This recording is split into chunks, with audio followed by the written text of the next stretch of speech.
اذا بالنسبه للمقادير غادي نحتاجو 250 غرام ديال الدقيق الابيض.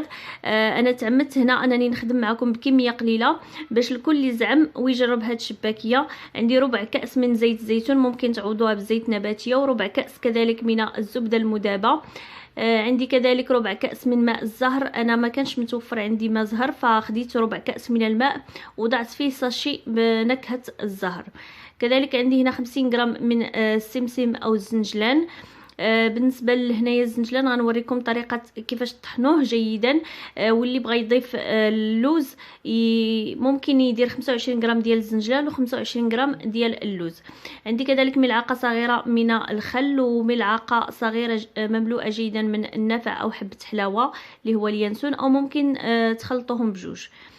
كذلك عندي هنا نصف ملعقة صغيرة من الملح ونصف ملعقة صغيرة من خميرة الحلويات ما يعادل 2 غرام، نصف ملعقة صغيرة من القرفة، وملعقة صغيرة من السكر الرطب اللي هو السكر كلاصي اللي غادي ندقو مع 2 حبات من المسكة الحرة.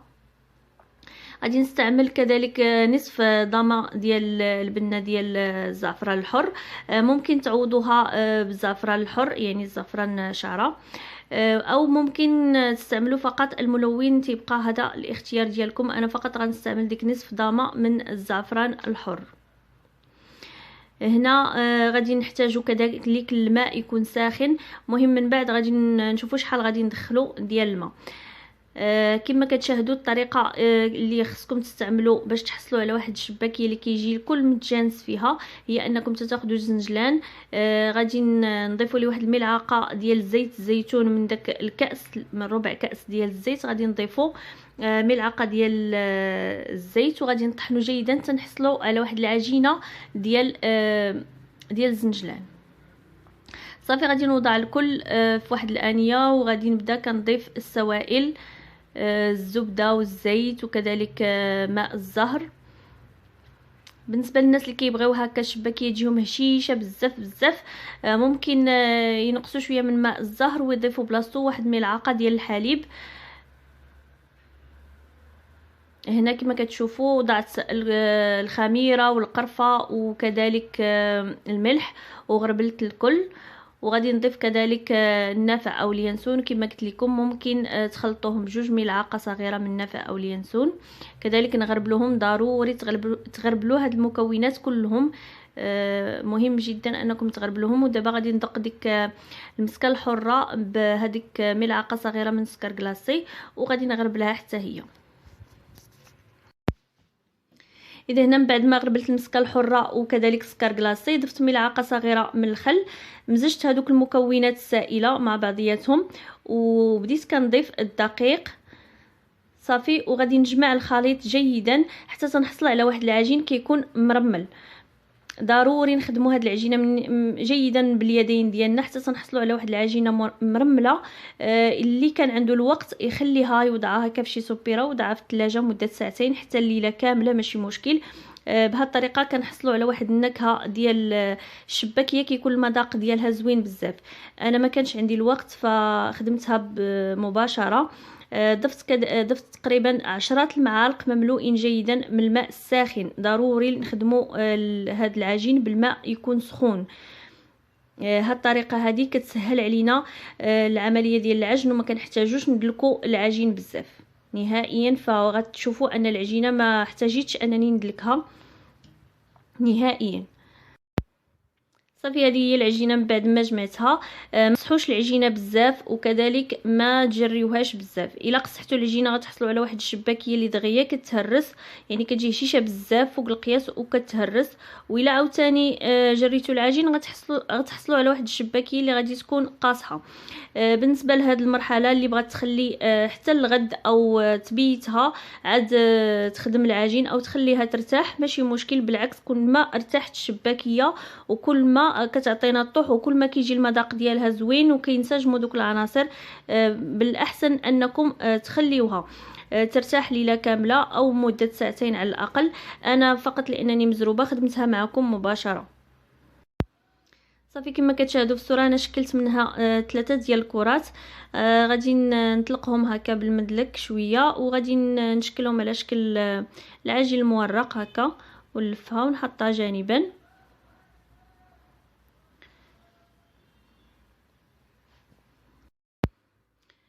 وكما كتشاهدوا العجين ما كيعذبش نهائيا وكيطاوعني في الخدمه، ما عذبنيش نهائيا وما كيتقطعش.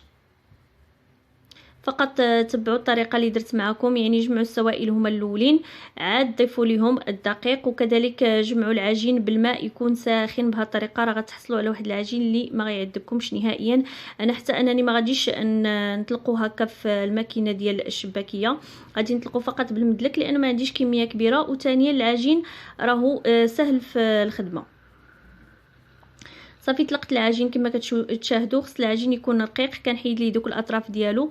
وإلا لاحظتوا انني ما وضعتش العجين نهائيا في البلاستيك الغذائي. سمحوا لي هنا راه طفى ليا التليفون وعاود شعلته ماشي مشكل. المهم هانتوما كندير 1 2 3 4 والخمسه كنقطع، 1 2 3 4 والخمسه كنقطع. وديروا العجينه تكون رقيقه باش تحصلوا على واحد الشباكيه اللي كتجي زوينه. صافي هنا راه كنشكل معكم بالزربه، ولكن من بعد غادي ندير لكم العرض البطيء الى عجبكم هذا الشكل. غندير لكم جوج شكيلات، هذا الشكل واحد شكل اخر. انا بصراحه كيعجبني هذا الشكل، هو اللي كيعجبني بزاف. بالنسبه لهنا لهاد الشباكير ما تحتاجوش انكم تقرصوا ليها هكا دوك الجوانب ديالها. علاش؟ حيت شباكيه الفرن ما كتحلش هكا، ماشي بحال اللي كنديروها هكا في الزيت، اللي كنقليوها في الزيت. بالمساعده ديال القليل من الدقيق كنبدا كنشكل هكا الشباكيه. يعني كنحط شويه الدقيق في هكا فوق طاوله العمل، وكنبقى كناخذ منه هكا كندهن يديا باش ما تلصقش ليا الشباكيه في يدي. هانتوما هذا هو الشكل اللي كيعجبني انا، هو اللي كندير. المهم انا غندير معكم هذا الشكل، وغندير معكم كذلك داك الشكل اللي متداول دابا اللي ولا. بالنسبه للطريقه ديال هذا الشكل هذا اللي كنت كندير معكم، كنهزوا الشريط الاول كنوضعوه على الشريط الثالث، ماشي كنقلبوا عليه، لا كنوضعوه عليه وكنهزوا الاشرطه بجوج كنوضعهم على الثالث، وكنقرصوا دوك الجوانب من الاسفل وكنقادوا لوريده ديالنا. الاختلاف بين هذا الشكل اللي دابا كنخدم معكم والشكل اللي غادي نوريكم من بعد هو كاين في الطريقه ديال الحطه ديال هاد الشريط. يعني هنا كنهزوا الشريط بالاصبع ديالنا من الاسفل وتنحطوه على الثالث وكنهزوهم بجوج كنوضعوهم على الاخير. انا غادي نعاود معكم هاد الشكل مره اخرى وندوز لكم للشكل الثاني وغادي تلاحظوا الفرق. نجيبو عاوتاني الاول كنجيبوه كنوضعوه على الثاني، والثاني كنوضعوه على الاخير، من بعد كنقرصو كنجيو هنا كنجرو هذا لهنايا. هانتوما شوف هذا كنجيبوه هنايا صافي، ومن هنا كنحلو الورده وكنحطوها بحال هكا.